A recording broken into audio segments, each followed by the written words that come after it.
जरा एक सीन सोचिए, आप एक प्लेन में बैठे हैं जो लॉस एंजलिस से न्यूयॉर्क जा रहा है। उड़ान के दौरान प्लेन का रुख 3.5 डिग्री यानी करीब 7 फीट साउथ की तरफ मुड़ जाता है। यह बदलाव इतना छोटा है कि कोई नोटिस भी नहीं करता, लेकिन 5 घंटे की उड़ान के बाद प्लेन न्यूयॉर्क नहीं बल्कि वॉशिंगटन डलेस इंटरनेशनल एयरपोर्ट पर लैंड करता है, जो कि असली मंजिल से 225 मील दूर है। इससे क्या सीख मिलती है? छोटी सी दिशा में बदलाव वक्त के साथ बहुत बड़ा फर्क ला सकता है। हमारी आदतों के साथ भी यही होता है। रोजमर्रा की जिंदगी में छोटे बदलाव हमें एकदम अलग मंजिल पर पहुंचा सकते हैं। यही है एटॉमिक हैबिट्स की असली ताकत। हर इंसान चाहता है कि उसकी जिंदगी पर उसका खुद का कंट्रोल हो, न कि बुरी आदतों का। हम नए साल पर रेजोल्यूशन बनाते हैं वजन घटाने, सिगरेट छोड़ने या पढ़ाई कसरत करने के, लेकिन ज्यादातर प्लान फेल हो जाते हैं। क्या इसकी वजह यह है कि हमारे अंदर संकल्प की कमी है? नहीं, असल कारण है सही सिस्टम का न होना। जेम्स क्लियर बताते हैं कि आदतें 4 स्टेप्स में बनती हैं: संकेत, चाहत, रिस्पॉन्स और रिवॉर्ड। इन्हीं 4 स्टेप्स को समझकर उन्होंने 4 नियम बनाए हैं जिनसे आप अच्छी आदतें बना सकते हैं या बुरी आदतें तोड़ सकते हैं। अच्छी आदतें बनाने के कई रास्ते हैं, लेकिन यह किताब एक ऐसा सिस्टम देती है जो हर किसी के लिए काम कर सकता है, खासकर उन लोगों के लिए जो स्टेप बाय स्टेप गाइड चाहते हैं। इस किताब के लेखक हैं जेम्स क्लियर, जो एक जाने माने हैबिट रिसर्चर और न्यूयॉर्क टाइम्स के बेस्ट सेलिंग लेखक हैं।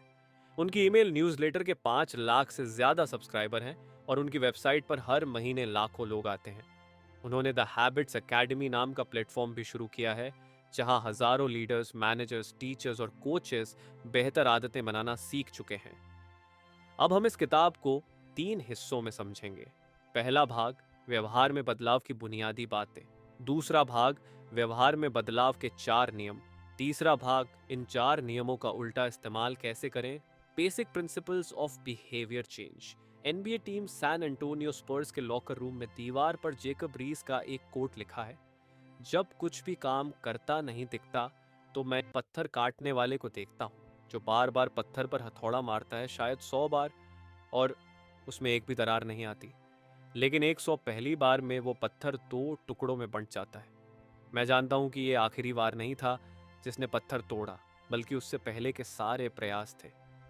हम सब जानते हैं कि आदतें रातों रात नहीं बदलती, लेकिन असल जिंदगी में हम अक्सर थोड़ी मेहनत करते हैं और तुरंत रिजल्ट की उम्मीद करते हैं। अगर रिजल्ट जल्दी ना मिले तो हम हार मान लेते हैं। तो फिर इस जल्दी अमीर बनो वाली सोच को कैसे बदला जाए? जेम्स क्लियर कहते हैं कि हमें सिर्फ गोल्स पर ध्यान नहीं देना चाहिए, बल्कि सिस्टम यानी रोजमर्रा की आदतें और प्रक्रियाएं पर फोकस करना चाहिए। गोल्स वर्सेस सिस्टम, फर्क क्या है? मान लीजिए आप एक कोच हैं। आपका गोल चैंपियनशिप जीतना है। आपका सिस्टम खिलाड़ियों की ट्रेनिंग, टीम को मैनेज करना, स्ट्रैटेजी बनाना। लोग अक्सर कहते हैं कि स्पेसिफिक और रियलिस्टिक गोल सेट करो, लेकिन गोल्स के पीछे कुछ बड़ी समस्याएं छुपी होती हैं। गोल्स की तरह सोचने वाले लोग ये भूल जाते हैं कि हर टीम जीतना चाहती है। जीतता वही है जो लगातार छोटे सुधार करता है। गोल हासिल करना बस एक पल का बदलाव है। असली बदलाव तब होता है जब हम अपनी सोच और सिस्टम को सुधारें। गोल्स हमारी खुशी को बांध देते हैं। सफलता से खुशी मिलती है, लेकिन असफलता से दुख। लेकिन अगर हम सिस्टम पर फोकस करें तो हम प्रोसेस में ही खुश रह सकते हैं। गोल्स लॉन्ग टर्म प्रोग्रेस को रोकते हैं, क्योंकि जब हम गोल पा लेते हैं तो रुक जाते हैं, लेकिन सिस्टम हमें लगातार आगे बढ़ाता है। हम गलत चीज बदलने की कोशिश कर रहे हैं। क्लियर के अनुसार बदलाव के 3 लेवल होते हैं: रिजल्ट्स में बदलाव, आउटकम्स जैसे वजन कम करना, ज्यादा पैसे कमाना; प्रोसेस में बदलाव जैसे नई रूटीन बनाना, मेडिटेशन शुरू करना; पहचान में बदलाव, आइडेंटिटी जैसे खुद को हेल्दी इंसान मानना या अनुशासित व्यक्ति मानना। ज्यादातर लोग सिर्फ रिजल्ट्स पर फोकस करते हैं, इसलिए उनकी आदतें टिकती नहीं हैं। सच्चा बदलाव तभी आता है जब हमारी पहचान बदलती है। फॉर एग्जाम्पल, स्मोकिंग छोड़ना। मान लीजिए 2 लोग स्मोकिंग छोड़ रहे हैं। किसी दोस्त ने उन्हें सिगरेट ऑफर की। पहला व्यक्ति कहता है, नहीं यार, मैं छोड़ने की कोशिश कर रहा हूँ। इसका मतलब है कि वो अभी भी खुद को स्मोकर मानता है। दूसरा व्यक्ति कहता है, नहीं यार, मैं स्मोकर नहीं हूँ। इसका मतलब है कि उसकी पहचान बदल चुकी है। क्लियर का मानना है कि असली बदलाव तब आता है जब हम अपनी सोच और पहचान बदलते हैं। सिर्फ बाहर से कुछ करने से बात नहीं बनेगी जब तक हमारी भीतर की पहचान नहीं बदले। नतीजा क्या है? हमें मैं रनिंग करता हूं की बजाय मैं रनर हूं बनना है। मैं किताब पढ़ता हूं की बजाय मैं रीडर हूं बनना है। क्योंकि जब हमारी पहचान बदलती है तो हमारा व्यवहार अपने आप बदलने लगता है और लंबे समय तक टिकता है। असल में आदतें हमारी पहचान को दर्शाने का तरीका होती हैं। हर दिन लिखना एक लेखक की पहचान बनाता है। हर दिन ट्रेनिंग करना एक एथलीट की पहचान बनाता है। और मज़ेदार बात यह है कि हमारी पहचान भी आदतों से ही बनती है। कोई भी जन्म से लेखक नहीं होता। जेम्स क्लियर जब स्कूल में थे तब उनकी लिखने की कला बिल्कुल औसत थी, लेकिन उन्होंने हफ्ते में 2 आर्टिकल्स लिखने की आदत बनाई। यही आदत उन्हें एक लेखक बना गई। यकीन मानो, अगर आप हर दिन सिर्फ एक पेज भी लिखो तो धीरे धीरे आप भी लेखक बन जाओगे। हम पहले ये समझ चुके हैं कि आदतें बदलना इतना मुश्किल क्यों होता है। अब बारी है समझने की कि अच्छी आदतें बनाने के 4 आसान स्टेप्स कौन कौन से हैं। संकेत, क्यू, चाहत, क्रेविंग, प्रतिक्रिया, रिस्पॉन्स और इनाम, रिवॉर्ड। हर बार जब भी कोई आदत बनती है हमारा दिमाग इन्हीं 4 स्टेप्स को फॉलो करता है। आइए अब इन चारों को एक एक करके समझते हैं। एट, संकेत, क्यू। संकेत यानी एक ऐसी जानकारी जो हमें किसी इनाम की उम्मीद दिलाती है। हमारे पूर्वज खाने और पानी से जुड़ी चीजों को पहचानने में माहिर थे। आज भी हमारा दिमाग माहौल से जानकारी लेता है और उसे इनाम से जोड़ता है। तो दो, चाहत, क्रेविंग। हर आदत के पीछे कोई ना कोई चाहत या मोटिवेशन होती है। अगर बदलाव की इच्छा नहीं होगी तो हम कुछ भी नहीं करेंगे। लेकिन ध्यान देने वाली बात यह है कि हम आदत की चाहत नहीं रखते, बल्कि उस आदत से मिलने वाले परिणाम की चाहते हैं। जैसे धूम्रपान करने वाले को सिगरेट की नहीं, बल्कि रिलैक्स महसूस करने की चाह होती है। हम ब्रश इसीलिए नहीं करते क्योंकि हमें ब्रश करना अच्छा लगता है, बल्कि इसलिए क्योंकि हम मुंह को साफ और ताजा रखना चाहते हैं। हर इंसान की चाहत अलग होती है। कोई 7 से 8 बार भी ब्रश करता है सिर्फ मजे के लिए। तीसरी, प्रतिक्रिया, रिस्पॉन्स। ये वो असली कदम है जो हम उठाते हैं, एक सोच या एक्शन। हम प्रतिक्रिया देंगे या नहीं, ये 2 बातों पर निर्भर करता है। हमारी मोटिवेशन और उस काम की कठिनाई में कितना फर्क है। अगर कोई काम बहुत मुश्किल लग रहा है तो हम उसे नहीं करेंगे। हमारी क्षमता क्या है? अगर आपके पैर छोटे हैं और आप ऊंचाई तक नहीं पहुंच पाते तो डंक मारने के बजाय शूटिंग पर फोकस करना ज्यादा अच्छा रहेगा। 4, इनाम, रिवॉर्ड। हर इनाम 2 मकसद से होता है। हमारी चाह को पूरा करना, जैसे हेल्दी बॉडी, खुशी, पैसा आदि। हमारे दिमाग को यह समझाना कि कौन सा काम दोबारा करना चाहिए। जो चीजें हमारी इच्छा को पूरा करती हैं हमारा दिमाग उन्हें फिर से करना चाहता है। हमारा दिमाग एक एक्सपर्ट इनाम डिटेक्टर है। बिहेवियर चेंज के 4 नियमों में से पहला नियम, उसे साफ साफ दिखाओ, मेक इट ऑब्वियस। अब हम पहले नियम की बात करते हैं, मेक इट ऑब्वियस, यानी उसे इतना स्पष्ट बना दो कि नजरअंदाज करना मुश्किल हो। यह उस क्यू या संकेत से जुड़ा है जो किसी आदत की शुरुआत करता है। मशहूर मनोवैज्ञानिक कार्ल युंग ने एक बार कहा था, जब तक आप अवचेतन अनकॉन्शियस को जागरूक कॉन्शियस नहीं बनाते तब तक वही आपकी जिंदगी को चलाता रहेगा और आप इसे किस्मत कहेंगे। जब हम किसी चीज के इतने आदी हो जाते हैं कि दिमाग ऑटो पायलट मोड में चला जाता है, जैसे जब आपने पहली बार गाड़ी चलाना सीखा था तो हर चीज पर ध्यान देना पड़ता था, लेकिन कुछ समय बाद आप बिना सोचे ही गाड़ी चला लेते हैं। यही कारण है कि आदतें खतरनाक भी बन सकती हैं, क्योंकि आप बिना सोचे समझे वही काम करते रहते हैं। जैसे हर रात सोने से पहले म्यूजिक प्ले कर देना या ब्रेक लगाते ही बिना वजह हॉर्न बजा देना। ये सब तब तक चलता रहता है जब तक कोई आपको टोक न दे। अब एक शानदार उदाहरण जापान के रेलवे सिस्टम से आता है। वहाँ के ट्रेन ऑपरेटर्स एक खास तकनीक अपनाते हैं, पॉइंटिंग एंड कॉलिंग। ऑपरेटर किसी सिग्नल, स्पीडोमीटर या किसी दूसरी चीज की तरफ इशारा करता है और जोर से बोलता है, सिग्नल ग्रीन है, स्पीड 160 किलोमीटर प्रति घंटा है। शायद सुनने में अजीब लगे, लेकिन यह तरीका बेहद असरदार है। आंकड़ों के अनुसार पॉइंटिंग एंड कॉलिंग तकनीक से गलती 85% तक कम हो जाती है और हादसे 30% तक घट जाते हैं। इससे हमें एक बात समझ में आती है, किसी भी व्यवहार को बदलने का पहला कदम है उस व्यवहार को पहचानना, उस पर ध्यान देना। आप भी ऐसा कर सकते हैं। जैसे कोई आदत करने से पहले खुद से बोलें, मुझे कोल्ड ड्रिंक पीनी है, लेकिन इसमें शुगर है जो मुझे मोटा बनाएगी, इसलिए मुझे नहीं पीनी चाहिए। जब आप अपने व्यवहार को पहचानते हैं तभी आप उसे सुधार सकते हैं। अक्सर लोग इसलिए बदलाव नहीं कर पाते क्योंकि वे सोचते हैं कि उनके पास मोटिवेशन नहीं है, जबकि असल में उन्हें स्पष्ट इरादा नहीं होता। मैं एक्सरसाइज करूंगा, यह एक धुंधला वादा है। मैं शाम 5 बजे सनशाइन जिम में 90 मिनट एक्सरसाइज करूंगा, यह एक स्पष्ट इरादा है। इसे इम्प्लीमेंटेशन इंटेंशन कहते हैं, मतलब आपने अपने नए काम को एक तय समय और जगह से जोड़ दिया जिससे वह आदत बन सके। अगर आप इसे एक कदम और आगे बढ़ाना चाहते हैं तो आप अपनी नई आदत को किसी पुरानी आदत से जोड़ सकते हैं। जैसे अगर आप हर सुबह कॉफ़ी पीते हैं तो ये तय कर लीजिए कि कॉफ़ी पीने के बाद मैं 20 मिनट नॉवेल पढ़ूंगा। इस तकनीक को हैबिट स्टैकिंग कहते हैं, यानी पुरानी आदत के साथ नई आदत को जोड़ देना। एक, आदतों के संकेत और माहौल की ताकत, चाहे वो इम्प्लीमेंटेशन इंटेंशन हो या हैबिट स्टैकिंग, असली बात यही है कि किसी काम के लिए ट्रिगर को साफ साफ पहचाने और आदतों के लिए संकेत तैयार करें। जेम्स क्लियर का मानना है कि हमारी आदतों पर हमारी मोटिवेशन से ज्यादा असर हमारे आसपास के माहौल का होता है। अगर हमारे आसपास संकेत साफ साफ दिखते हैं तो हम उन्हें ज्यादा नोटिस करते हैं और अपनाते हैं।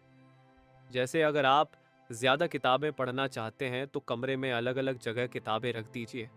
अगर आपको सोने से पहले दवाई लेनी है तो दवा की बोतल को बेड के पास टेबल पर रखिए। ऐसा करने से आपकी आदत किसी एक ट्रिगर पर निर्भर नहीं रहती, बल्कि हर जगह से संकेत मिलने लगते हैं। 2, दूसरी आदत बदलने की तकनीक, उसे आकर्षक बनाइए, पर सिर्फ संकेत से काम नहीं चलता। अगर काम खुद ही बोरिंग है तो हम उसे टालते हैं। यहाँ आता है दूसरा नियम, मेक इट अट्रैक्टिव, यानी उसे दिलचस्प बनाइए। इसे क्रेविंग भी कहते हैं, किसी चीज की चाहत। अब क्रेविंग को कैसे समझें? वैज्ञानिकों ने पता लगाया है कि जब भी हमारे दिमाग में डोपामाइन नाम का केमिकल बढ़ता है तब क्रेविंग होती है। हर वो आदत जो आसानी से बनती है, जैसे ज्यादा खाना, जिम जाना, सोशल मीडिया चेक करना, ड्रग्स लेना, उसमें डोपामीन का रोल होता है। डोपामीन तब भी निकलता है जब हमें कुछ अच्छा लगे, और तब भी जब हमें उसकी उम्मीद हो। 3, टेम्पटेशन बंडलिंग, पसंद और ज़रूरत को साथ जोड़ना। हम अपनी क्रेविंग्स का इस्तेमाल नई आदतें बनाने में कर सकते हैं। इसे कहते हैं टेम्पटेशन बंडलिंग, यानी वो काम जो करना ज़रूरी है उसे किसी पसंदीदा चीज़ से जोड़ देना। जैसे अमेरिका का एक टीवी चैनल ABC हर गुरुवार 3 पॉपुलर शो चलाता था और लोगों को रेड वाइन और पॉपकॉर्न के साथ शो देखने की आदत डलवाती। अब लोग शो को रिलैक्सेशन से जोड़ने लगे। आप भी ऐसा कर सकते हैं। मान लीजिए आपको घर का काम करना पसंद नहीं है, तो उसे अपने पसंदीदा गाने सुनते हुए कीजिए। धीरे धीरे वो काम बोरिंग नहीं लगेगा। आप चाहें तो इसे हैबिट स्टैकिंग से भी जोड़ सकते हैं, जैसे मैं फेसबुक तभी खोलूंगा जब 2 बार स्क्वैट कर लूंगा। 4, सामाजिक आदतें, ग्रुप का असर। ये तकनीकें अकेले के लिए ही नहीं है। इंसान सामाजिक जीव है और उसे दूसरों से अपनापन चाहिए। हम वही आदतें अपनाते हैं जो हमारे आसपास के लोगों में सामान्य होती हैं। जेम्स क्लियर बताते हैं कि हम उन लोगों की नकल करते हैं जो हमारे करीब होते हैं, जिन ग्रुप्स में हम शामिल होते हैं और जिन लोगों को हम सम्मान देते हैं। इसलिए अगर आप कोई नई आदत बनाना चाहते हैं तो उस तरह के लोगों के साथ जुड़िए जो उस आदत को अपनाते हैं।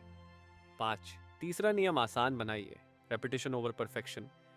तीसरा नियम है आदत को आसान बनाइए, इसे रिस्पॉन्स कहते हैं। इसका सबसे बड़ा सबक है बार बार करना परफेक्ट करने से बेहतर है। फ्लोरिडा यूनिवर्सिटी के एक प्रोफेसर जेरी वेल्समन ने 2 ग्रुप बनाए। पहला ग्रुप, क्वांटिटी ग्रुप, जितनी ज्यादा फोटो खींचेंगे उतने ज्यादा मार्क्स। दूसरा ग्रुप, क्वालिटी ग्रुप में सिर्फ एक फोटो, वो भी परफेक्ट होनी चाहिए। अंत में देखा गया कि बेहतरीन फोटो क्वांटिटी ग्रुप से आए क्योंकि वो लगातार प्रैक्टिस करते रहे। क्वालिटी ग्रुप सोचते ही रह गया। इससे पता चलता है कि एक्शन लेना जरूरी है, सिर्फ प्लानिंग करना नहीं। जब हम बस सोचते हैं, सीखते हैं, तो लगता है कि कुछ कर रहे हैं, लेकिन असल में हम सिर्फ तैयारी कर रहे होते हैं। और यही तैयारी कई बार टालने की आदत बन जाती है। एक्शन लेना सोचने से बेहतर होता है। एक्शन लेना ऐसा व्यवहार है जो किसी न किसी नतीजे तक जरूर पहुंचता है, चाहे वो नतीजा कितना भी अच्छा या बुरा क्यों ना हो। अभ्यास ही आदत बनाने की असली कुंजी है, क्योंकि जब हम किसी काम को बार बार करते हैं तो वो धीरे धीरे ऑटोमेटिक हो जाता है। यहाँ जरूरी बात समय नहीं बल्कि दोहराव है। जितनी बार आप किसी काम को दोहराते हैं उतनी ही जल्दी वो आदत बनता है। वैज्ञानिकों ने यह साबित किया है कि वायलिन बजाने वाले गणितज्ञ और लंदन के टैक्सी ड्राइवरों के दिमाग में कुछ खास हिस्से आम लोगों की तुलना में ज्यादा विकसित होते हैं, सिर्फ इसलिए क्योंकि उन्होंने कुछ काम को बार बार किया है। तीसरे नियम का दूसरा सबक है, काम को जितना हो सके आसान बनाओ। अगर कोई काम करने से पहले हमें ज्यादा मेहनत करनी पड़े तो हम उसे करने के लिए कम तैयार होते हैं। उदाहरण के लिए, अगर कोई वेबसाइट बार बार क्लिक करवाती है तो लोग उसे कम विजिट करेंगे, लेकिन जो साइट एक ही क्लिक में खुल जाती है वो ज्यादा इस्तेमाल होगी। इसी तरह नई आदतें ऐसी जगह शुरू करो जहां कम रुकावट हो। अगर जिम आपके रास्ते में नहीं है तो ऐसा जिम ढूंढो जो आपके डेली रूट में आता हो। अगर आप जल्दी सोने की आदत डालना चाहते हो तो टीवी को अपने बेडरूम से बाहर हॉल में शिफ्ट कर दो। तीसरे नियम का तीसरा और जरूरी हिस्सा है 2 मिनट रूल। ये नियम कहता है कि किसी भी नई आदत की शुरुआत ऐसे करो जिसे 2 मिनट से ज्यादा न लगे। जैसे, अगर आप रात को किताब पढ़ने की आदत डालना चाहते हैं तो ये ना कहें कि हर रात सोने से पहले पढ़ना है, बल्कि कहें हर रात एक पेज पढ़ूंगा। हर काम को आप 2 मिनट के छोटे वर्जन में शुरू कर सकते हैं। अगर आपको लगता है कि 2 मिनट का भी बंधन है तो बस ये कहिए, सिर्फ 2 मिनट करूंगा और फिर रुक जाऊंगा। धीरे धीरे ये 2 मिनट की शुरुआत आपको लंबे समय तक उस आदत को निभाने में मदद करेगी। अब बात करते हैं चौथे नियम की, इसे संतोषजनक बनाओ। यानी जो आदत अपनानी है वो करने के बाद आपको अच्छा फील होना चाहिए। हमारा दिमाग उसी काम को बार बार करना चाहता है जिससे उसे तुरंत संतुष्टि मिलती है। यही वजह है कि बुरी आदतें इतनी जल्दी बन जाती हैं, जैसे तला भुना खाना, स्मोकिंग या आलस, क्योंकि इनसे तुरंत अच्छा लगता है। लेकिन अच्छी आदतों का फायदा धीरे धीरे नजर आता है, जैसे एक्सरसाइज करने से एनर्जी मिलती है पर शुरुआत में थकान लगती है। इसलिए हमें अच्छी आदतों को अपनाने के लिए तुरंत संतुष्टि देने वाली तरकीबें इस्तेमाल करनी चाहिए। उदाहरण के तौर पर, अगर आप शराब पीना कम करना चाहते हैं तो हर बार जब आप शराब न खरीदें, वो पैसे एक रिवॉर्ड अकाउंट में डाल दें, जैसे ट्रेडमिल फंड, जिसे आप बाद में अपने किसी गोल के लिए यूज करें। धीरे धीरे जब आपके शरीर और मन में शराब छोड़ने के फायदे दिखने लगेंगे, जैसे मूड अच्छा रहना, एनर्जी बढ़ना, तो आपको उस रिवॉर्ड अकाउंट की भी जरूरत नहीं पड़ेगी। अब बात करते हैं आदत ट्रैकिंग की। यानी हर दिन जब आप कोई अच्छी आदत पूरी करें तो उसे किसी कैलेंडर या ऐप में मार्क कर लें, जैसे एक्स का निशान लगाना। यह आदत ट्रैकिंग 3 फायदे देती है। ये दिखाती है कि आपने क्या किया है, ऑब्वियस। ये देखने में आकर्षक लगती है, अट्रैक्टिव। इसे पूरा करने में मजा आता है, सेटिस्फाइंग। जब आप रोज रोज एक्स लगाते हैं तो आपको अपनी मेहनत दिखाई देती है। और अगर एक भी दिन मिस हो जाए तो बुरा भी लगता है, जिससे आप अगली बार मिस करने से बचते हैं। पर याद रखो, ट्रैकिंग सिर्फ एक टूल है, मकसद नहीं। अगर कभी एक दिन मिस हो जाए तो कोई बात नहीं, लेकिन 2 दिन मिस करना आदत बिगाड़ सकता है। जैसे ही ट्रैकिंग छूटे, अगली बार फिर से तुरंत शुरू कर दो। 4 नियमों का उल्टा प्रयोग, बुरी आदतें कैसे छोड़ें, पार्ट 2 में हमने 4 नियमों के जरिए अच्छी आदतें कैसे बनाई जाएं, ये सीखा था। लेकिन बुरी आदतों को कैसे छोड़ा जाए? क्या हम उन्हीं नियमों को उल्टा करके बुरी आदतों से छुटकारा पा सकते हैं? बिल्कुल। पार्ट 3 में हम इन 4 नियमों के उल्टे रूप को समझेंगे और कुछ ऐसे स्मार्ट ट्रिक्स भी जानेंगे जो आपकी बुरी आदतें छोड़ने की शुरुआत में मदद करेंगी। पहला उल्टा नियम, इसे अदृश्य बना दो, मेक इट इनविजिबल। 1971 में वियतनाम युद्ध के दौरान दो अमेरिकी सांसदों ने वियतनाम का दौरा किया। वहां उन्होंने पाया कि लगभग 15% अमेरिकी सैनिक हेरोइन के नशे की लत में थे। बाद की जांच में यह आंकड़ा और चौंकाने वाला निकला। 35% सैनिकों ने हेरोइन ली थी और 20% तो इसके आदी हो चुके थे। लेकिन सबसे हैरान करने वाली बात यह थी कि जब ये सैनिक अमेरिका वापस लौटे तो उनमें से केवल 5% ही एक साल के भीतर दोबारा नशे के शिकार हुए और 3 साल में यह संख्या 12% ही रही। यानी हर 10 में से 9 सैनिकों ने नशे की आदत छोड़ दी। ऐसा कैसे हुआ? जेम्स क्लियर कहते हैं कि वियतनाम में सैनिक एक ऐसे माहौल में थे जहां हर तरफ नशे के संकेत थे। तनाव, नशेड़ी दोस्त और हेरोइन की आसान उपलब्धता। लेकिन जैसे ही वे घर लौटे ये सारे संकेत खत्म हो गए और उनकी लत भी चली गई। यह उदाहरण यह दिखाता है कि बुरी आदतें अक्सर आत्मनियंत्रण की कमी से नहीं बल्कि गलत हॉल से होती हैं। जिन लोगों में बहुत आत्मनियंत्रण होता है वे वास्तव में खुद को बार बार कंट्रोल नहीं करते बल्कि वे ऐसे माहौल में रहते हैं जहां उन्हें बार बार खुद को रोकने की जरूरत ही नहीं पड़ती। इसलिए अगर आप फोकस करना चाहते हैं तो मोबाइल लैपटॉप को अपने कमरे से बाहर रखें। अगर शराब कम पीनी है तो उसे फ्रिज से हटाकर कहीं दूर स्टोर कर दें। दूसरा, उल्टा नियम, इसे आकर्षक न बनाओ, मेक इट अनअट्रैक्टिव। हर आदत के पीछे दो स्तर होते हैं। सतही इच्छा जैसे सिगरेट की लत निकोटिन, गहरी वजह जैसे स्ट्रेस कम करना या सामाजिक जुड़ाव। लेकिन क्या सिगरेट सच में स्ट्रेस कम करती है? नहीं, वो तो हमारे नर्वस सिस्टम को ही बर्बाद करती है। और क्या दोस्ती सिर्फ सिगरेट से ही होती है? बिल्कुल नहीं। हमें यह समझने की जरूरत है कि सिगरेट जैसी बुरी आदतों को अच्छा